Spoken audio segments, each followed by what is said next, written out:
This is Peter McGough with Muscular Development. I'm here at the 50th Mr. Olympia in Las Vegas, and we've got a very special guest here today, Berry DeMey, the Flexing Dutchman, yes. One of the Olympia legends, golden boy of the 80s and 90s, on more covers than anybody else, and he's visiting the Olympia. Berry, tell me, when was the last time you were at the Olympia, and why have you chosen to come to this one? Well, you know, last week I spoke on the phone with my good friend Lila Brada, and he was asking me the same question, and I really had to think about it. And I came to the conclusion the last time was in 1990. So he started laughing. He said, "Well, things really changed." That's, yeah. So that's and also, you know, like being here also is doing something to me already. You know, you remember that I was posing in 1988 for Back to the Future? Yeah.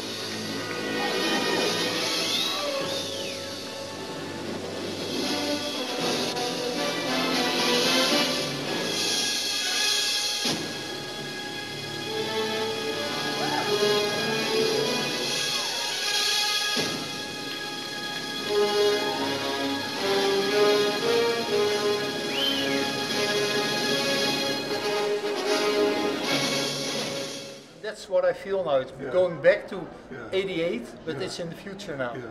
Let's go back to your career. I mean, you came through in the early 80s. You competed in the World Championships a couple of times against guys like Bob Paris, Mike Christian. Then you won your pro card in London, 1985. And I think, what, you were only 23 then? Yes, correct. Yeah. And you went on 3 months later to do the Olympia, and you were in the top 6. Yes, yeah. So, and then for the next few years, you were always top 6 Olympia, and you weren't even 30 yet. Yes, correct. Right. Yeah. So let's go to 88. That's a very critical Olympia.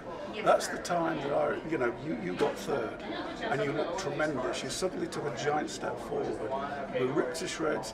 You were the only one at the press conference who took the robe off and showed what you got. Tell us how you got into that condition. What was different about that year? Well, everybody is asking me always about 88, my shape, and everybody was asking me also, what did you do that year? Actually, the mistakes that I made in 1987, because that was, I placed in the finals, but it wasn't really my best shape. Yeah. I wrote everything down. I always did it as a pro, like what I was eating, what I was training. Every day I wrote everything down, and that way I was able to look at the mistakes as well. And and because of that experience of 87, the result was the shape in 88. And you had the momentum, and we all look forward to 89. Berry's going to really crack it this time. What happened then? Well, that's for me. It's like was the biggest tragedy. Tragedy. That's it. Yeah. For me in the bodybuilding career, because I was really planning to go like even in better shape. I wanted to have the same condition, like add a few muscles on it, but.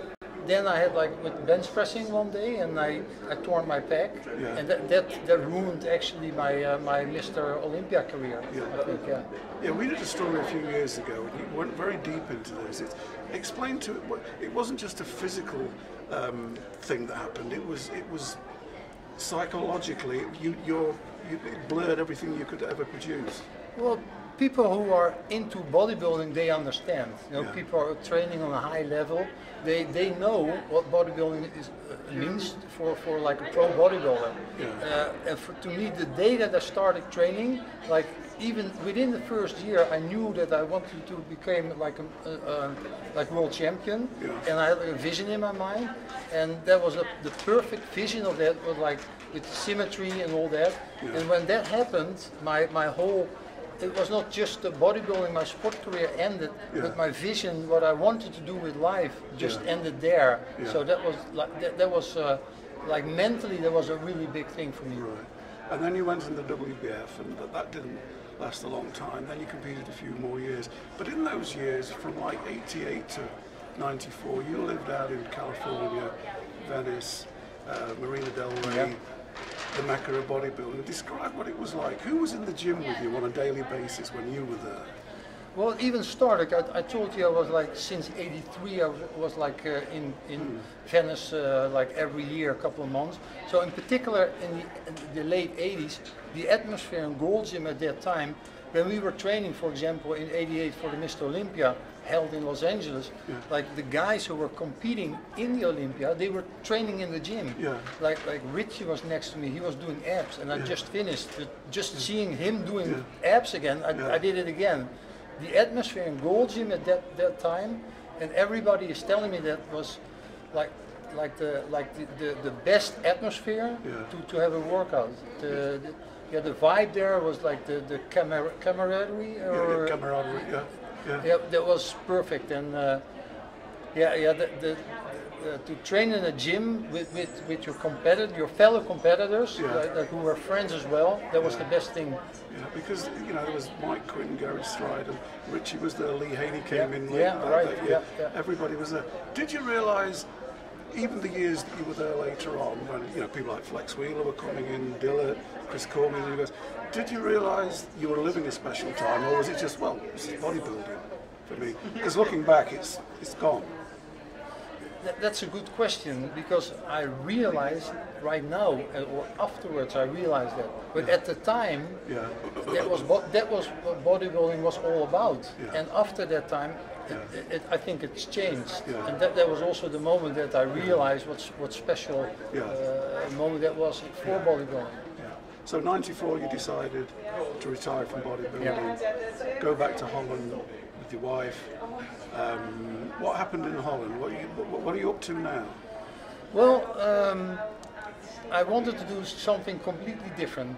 I was in bodybuilding for many years, and I picked up photography. I went to school. I went got my diploma. I went to the Dutch Photography Academy, and for a couple of years I was professional photographer. And the funny thing is, I never stopped training. I always I kept training. But because of my website that I had for photography, people came to my website and they were asking about not about my photography, but about like my training and my bodybuilding. And that's how it started again. I went to the FIBO in Germany, the Beck Expo, and I saw a lot of brands of nutrition, but not the one that I had in mind. And like only 3 years ago, I started my own supplement line, Berry DeMey Nutrition. Say that again. Loud. Berry DeMey Nutrition. It's not hard to remember. Yeah, that's. Everybody has a line of supplements nowadays, but what I realized looking at the FIBO, everybody was doing the same. Like the labels were screaming, and what I did is something different. We took like basic ingredients, like scientifically proven that they work, and we work with scientists to develop all those products. And after 2-3 years now, I'm really satisfied the way it's going, and I really hope we can make the step to the US. Well, it's great to see you here, and it really rolls back the clock. And one thing that we talked about before was, you became a pro when you were 23, Haney 24, Gaspari 22, all those guys of that era, Sean Ray 21. Today, guys don't seem to get to be pro until they're nearly 30. And any idea why that is? It's something that I wonder about myself. The bodybuilders now, of course, they look different as well. And I don't know, maybe the way they look now takes longer time. But then again, if you see guys from a younger age, they probably don't have the mass, the muscle size to become pro yet. That's the only thing I can think of. And what do you think to the current scene in terms of, guys being so big now? Well, the way I look at bodybuilding, the reason that I started to do bodybuilding was something in my mind. I was triggered by the sport by people like Frank Zane, Steve Reeves, all the guys with good symmetry. And to tell you the truth, it's something that I miss right now in the sport. A lot of guys, they look the same. I've got a lot of respect for them, but my personal, that I like the most is the symmetry guys. And that's something I hope it comes back because you don't see it often anymore. Yeah. We have a guy this year, a newcomer from competing for Holland, William Bonac, Yeah. and he got like the V shape again. Yeah. And we're just 2 days before the Olympia, Yeah. and I hope Kai Green is coming in a little bit lighter again, like he did like 2 years ago, and then he got the V shape, and I really I'm voting for him. Right. Yeah. So you've got William Bonnock from Holland, you've got Rolly Winkle from Bonnock, and you really want to do well, but you don't want them to get third, because that would equal them with you as the best Olympia. That's my line. I'm telling those guys every time I see them, because I said, well, I'm rooting for you, but don't have the nerve to go any higher than third place. So we're joking about it, but of course, if they make it, they deserve it. But I'm proud to be the highest placed Olympia of Holland. So you're not alone here. You've got somebody else. Yeah, that's my daughter. Oi. Well, you know, this is. Tell me about this little lady. Come here, Stan. Little. This is how long ago we went back from the US to Holland again. How old are you, Noel? 20. So 20 years ago, this is the reason that we moved back to Holland again.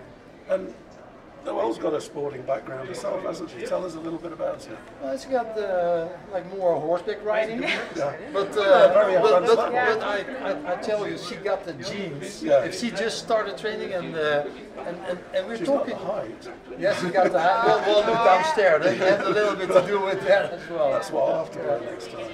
No, but something serious about it. Obviously, she lived in a family that I was training, always looking at nutrition, and I never pushed that to her. Like you have to do this, you have to do that. But now that she's getting older, she's starting to get more interest in the sport, in nutrition, and she's actually doing a study, like an education, just for nutrition on a pretty high level. So when were you first to what your father did for a living and how good he was? Did you realise he was a world-class bodybuilder? When did that happen? Now I get it. People here recognize him. Yeah. Right. Well, look, it's been great to speak to the both of you. Welcome, Barry. Welcome. Yeah, good to see you. And don't leave another time.